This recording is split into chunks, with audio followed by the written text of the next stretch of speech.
Hello everyone, how are you doing? This is MD Tech here with another quick tutorial. In today's tutorial, I'm going to show you guys how to switch between navigational gestures and buttons on your Samsung Galaxy or other Android operating system phone.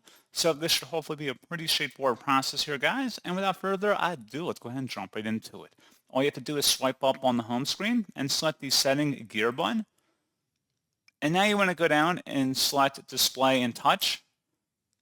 And then go down underneath navigation mode. Go ahead and select that. So then you can switch between either the gesture navigation, 2-button navigation, or a 3-button navigation. And you can read a little bit more about what each of those are.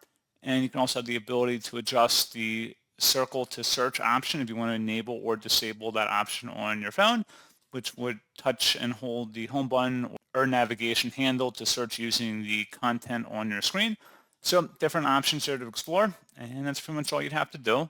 And you select the little gear icon next to the gesture navigation option there, and you can adjust the sensitivity as well as the swipe to invoke assistant option up here at the top. You can toggle that on or off.